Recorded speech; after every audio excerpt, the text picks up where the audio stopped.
Welcome to Get the Facts. This is the program that provides you with information on government's policies and initiatives. I'm Theodore Henry. In 2017, the first Zone of Special Operations, ZOSO, was declared in Mount Salem, St. James, as a strategy to clear the community of players of criminal activities, maintain the presence of the security forces, and of course, to build out infrastructure. That strategy has since been employed in 6 other communities across 3 parishes. The measure is deemed necessary to apply targeted solutions that can restore public order, sustain peace, but ultimately transform the communities. ZOSOs are also meant to help foster the process of engagement and confidence building between citizens and the security forces. So to discuss that and much more, my guest today is Managing Director of the Jamaica Social Investment Fund and Deputy Chairman of the Social Intervention Committee, Omar Sweeney. Welcome to the program, Mr. Sweeney. Thank you, sir. Thank you for the invitation. All right, let's jump right into getting the facts. To date, there are 7 communities under a zone of special operation. That's correct. And let me know if my data is right. 4 in Kingston and St. Andrew, 2 in St. James, 1 in Westmoreland. Yes. Sounds about right? That's correct. All right, so I want to talk about these communities and the interventions taking place. But before I jump to the question, I understand that 2 are in the build phase. The remaining communities are in the hold phase. And I wanted to help our viewers understand the distinction between those phases first. Okay, great question. So the ZOSO mantra is clear, hold, and build. Clear, hold, build, right? Right. So when a community has been designated a zone of special operations, there is the security forces will move in, as we know, and there's a clearing operation, right? So that clearing operation would include removal of derelict cars, buildings, hiding places for contraband and weapons. They would also maintain and establish a perimeter, a security perimeter, maintain and establish some controls for movement, that sort of thing. That's the clear phase. It's not just garbage collection. No, it's actually to impress the security forces into that space. Right. Once they have completed that, they go into the hold phase, where in the hold phase, you are trying to ensure that all the things that you had done in the clear phase hold. Right? Okay. And it's necessary because for state agencies and NGOs, if you will, to operate in the space now, there has to be a reasonable level of security for persons coming into the community. And so they continue to hold that space. And then, of course, once those agencies are engaged and interacting, you go into the build phase. Right. Build, if I'm reading this correctly, is establishing permanent places. Well, build would be infrastructure. Yeah, the build would be to implement now the necessary actions that would have been designed for the community. At all phases, the police, of course, and the security measures are in place. Right. And so it is fluid. It's also not a very rigid lines. So not one size fits all. No, it's very fluid. I mean, you could have a clear phase where you do need to engage social interventions in civil registration, for example. That can happen in the clear phase, right? Because if people are controlled in their movements, you may need to establish IDs at that time. And so it's not to say that no interventions can come in the clear phase, but we do have to have a template to follow. So doing what works. That's the sense I'm getting. And since it's not one size fits all, give me a little idea of what it's like in Mount Salem. Well, Mount Salem, as we know, was the first zone of special operations. In September this year, it's been 5 years. And so we're actually really moving towards the end of our interventions in Mount Salem at this time. Right. And we've had a tremendous transformation in Mount Salem. As you know, the physical infrastructure in the community has been upgraded. All right. That's roads, drainage, utilities like water supply and electricity. We've had zinc fence removal. We've had solid waste management. We've constructed 2 community parks. We've constructed a brand new police station. And we are currently now upgrading the primary and infant school. And so a number of resources have been put there to see to the sustainability of the intervention in Mount Salem. And the more than 3,000 beneficiaries that are there certainly have worked with the Community Development Committee, because a big part of what we do is governance. Right. And so we've also established neighborhood watch, youth groups, sporting groups that actually work to engage different stratas of the population there in Mount Salem. So I want to jump in here because I'm getting an image of the ZOSO that is beyond just boots on the ground. Right. It seems entirely focused to making this space livable. Of course, it's really just to make the community be what we would want any community to be in Jamaica. Yes. And so, I mean, even today as we speak, if you were to drive into Mount Salem, it's not boots on the ground and gates and all. It's a community. Right. You know, and people are going about their business and carrying out things. So yes, it is a zone of special operations, but at the same time, we have now transcended in the 5 years from that sort of boots on the ground image to a normal, well-functioning community. They have their weekly meetings on Sundays with the group. Communities can come out and hear their concerns. And so it's very functional and acting normally there. Let's talk about one of those communities in the hold phase, Norwood, St. James. Well, so Norwood was the 5th community that was named. In the case of Norwood, a large community as well. Right. You know, the infrastructure was fairly good. You know, the houses and the road infrastructure in Norwood is good. In Norwood, we want to target the youth a little bit more and get them involved in remedial skills training programs and livelihood programs, Yes. as well as improve the ability for them to participate in sporting and community activity. So we're currently working on those aspects to bring to Norwood, which is something that came through our consultation with the community leaders there. And so while we're in the whole phase, we're now having these consultations and developing and designing the programs, bringing in the necessary actors. And so that's how Norwood has been operating in the whole phase so far. Okay. And I realize in the whole phase that the majority or the larger number, Greenwich Town, Augustown, Parade Gardens, those are in St. Andrew. Yes. You know, so, and based on what you have said so far, it's a case-by-case basis. Yes. You have your rubric, but conversations are happening in Parade Gardens and Greenwich Town that are specific to that area. Of course. And it's very specific because we found, like, for instance, in Greenwich Town, you have a blend of small business enterprises intertwined with residences. Right. You know, hairdressers, tattoo shops, small business enterprises.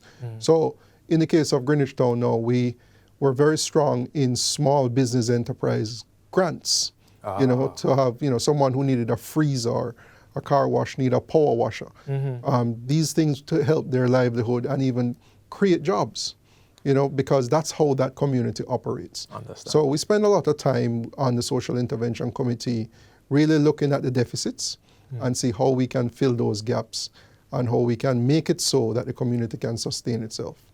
I love it. We're getting the facts, and we're going to spend some time talking about the underlying pillars that guide the ZOSOs on the other side of this break. We're going to continue our discussion with Mr. Sweeney as we explore the achievements that have been taking place as well in ZOSO communities. So don't go anywhere. Stay with us. To deal with crime and violence, we must be united. Please cooperate with the security forces. Call 311-119 or the JDF tip line. If you know something and you not talk, you're a part of the problem. Welcome back to Get the Facts. We are discussing achievements that have been taking place in ZOSO communities with Deputy Chairman of the Social Intervention Committee, Omar Sweeney. Let's pick up right where we left off. Yes. We spoke about a few communities. We spoke about hold phase, build phase, what that means. Now, you mentioned something which just made my ears perk up. You said beneficiaries. Right. Right? And I want to talk about how are the beneficiaries' lives transformed and what benefits are happening here. And let's talk about Augustown, one of the largest ones. Yeah, so Augustown, certainly we know it has a large community, and it's made up of actually 5 districts within the community: African Gardens, Goldsmith Villa, Hermitage, as well as Bedward Gardens. Right. And so we do have to reference them together as one because, it's, persons get, yeah. And currently in Augustown, yes, we're in the whole phase, but we're also carrying out building. I mean, in Augustown, we had a similar experience to Greenwich Town, a number of small enterprises there. And we're now on phase 3 of our enterprise development grants. Close to 200 grants have been given out in the community, and more than 2,000 residents there have already benefited from the work we've carried out there in physical improvements, the enterprise grants, summer camps, the solid waste management program. And so those numbers continue to climb. And what really happens, and let me just say this, just so we have a template, and the ZOSO is also governed through oversight of the National Security Council, which is chaired by the Prime Minister. Right. And the National Security Council signed off on the development pillars of the ZOSO, which include the physical improvements, land tenure, the community safety, faith-based operations, as well as human and community development, and then the enterprise grants would fall under the pillar of business development. Right. These are all development pillars that each community has to be built on. In their own in ways. their own ways. Right. And so at the NSC, they sign off on the development pillars and they monitor and evaluate those pillars as we carry out the intervention. So this is more than just hearing grants and zinc fence, and they're actually a monitoring and evaluation framework that determines and scores how well the community is developing along that continuum. And so, yes, we count beneficiaries, and when I say beneficiaries, I mean direct beneficiaries. You can have indirect beneficiaries. So if you live in Augustown and the school is upgraded and your child goes to that school, the entire family benefits. Right. And so you can have indirect beneficiaries of 5, 6, 7 people who are benefiting now from their children being in a A-star type of school. But grants for business are direct benefits. They're direct, right? But the owner of that business family benefits as indirect because that's livelihood for them. Right. And so we continue like in Augustown to work, and the program there is going quite well. And certainly the security numbers have been good. The agencies have been operative, the Heart Trust NTA, the Ministry of National Security, the PATH program, and these are some SDC. Of the stakeholders. These are the stakeholders that are working assiduously in the community every single day. Right. And so it's not just JSIF per se. JSIF has a lead, but we're also working through the different ministries. Just 2 weeks ago, the Ministry of Economic Growth also was on the ground looking at doing some zinc fence removal. So it's a cross-government intervention of really the ZOSO. Just to touch on some of the others, like Denham Town, how many beneficiaries lives? In Denham Town, similar program, similar development pillars, 8,000 beneficiaries. 8,000, yes. All right. Parade Gardens. Well, Parade Gardens, we still are collating the numbers. Right. That's the latest zone of special operations, and so we're in the clear phase. And we have not really put our boots on the ground, per se, to do the household surveys. Parade Gardens and Russia, in Savlamar, in Westmoreland. Those are 2 communities that we're still getting ourselves on the ground to do the household surveys and really get an understanding of what's happening. And that's a big part of what we have to do. Understood. I don't want to leave out Norwood, though. We spoke about Norwood. Yes. And it's a similar amount, about 2,000, 2,500 beneficiaries so far. It's a large community, but like I said, our focus there in Norwood is around youth and some small business enterprises. Got you. I want to underline this part for our audience. I know you've spoken about it a bit, but I wanted you to underline for us some of the main infrastructure interventions. Just give us that list again, implemented in these zones. Well, all right. So typically the main infrastructure would fall under road improvement. Road improvement is very important because it allows better policing of the community, not only by the police, but also by community residents. It allows for better emergency vehicles, ambulance, fire, to come into the community, access, right? And it creates a greater sense of community and being able to know that you live in an environment that is, structured.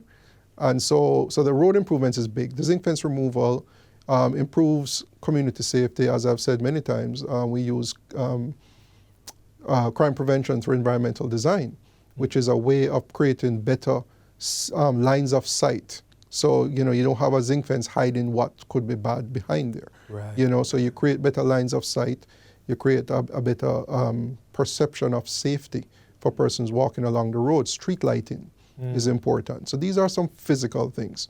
On the softer side, I have to say something about parenting. All right. Parenting support is a big part of the ZOSO. Right. Giving the parents the necessary support, and the NSPC, National Parenting Support Commission, do a lot of work in the communities as well, giving the parents support with the children, homework, and counseling, and helping them get through the life of Like raising. a bit of a lifeline. You can Yes. get help and advice and Right. that sort of thing. Right, and we've gotten strong support from local churches as well in providing spaces for us to carry out the programs, summer camps, for example. Then you need space to carry out for people to go. And so it has been really a joined up approach, working not just with government agencies, but also with non-government institutions. And so that's the approach we've been taking. And you have mentioned quite a few of the stakeholders. I was going to ask you about some of the stakeholders, but we got some of them in there. And one thing I've noticed from everything that we've spoken about so far is that ownership is a big deal here. We want people to feel like this is their place. Right. And prior to the interview, you had mentioned something to me which I found profound. If people own it, they'll protect it. Yeah, well, it's based on a philosophy of owning your own peace. Yes. Right? And to own your own peace, it means that you live in a community where you have tenure. Right? And tenure does not necessarily mean owning your house or the land. Right. Tenure just means that you have legal right to be there, right. a lease or rental. And also you have a stake in ensuring that what happens there is to the benefit of the community. You don't allow things to pass, or you don't allow. And so what happens when you have that is that the community instantly becomes safer. I live here, my kids go to school here, this is our place. We've been talking, and there's so much more we could say about this, but we're out of time, and I want you to give our audience, some of who live in these areas, a final word.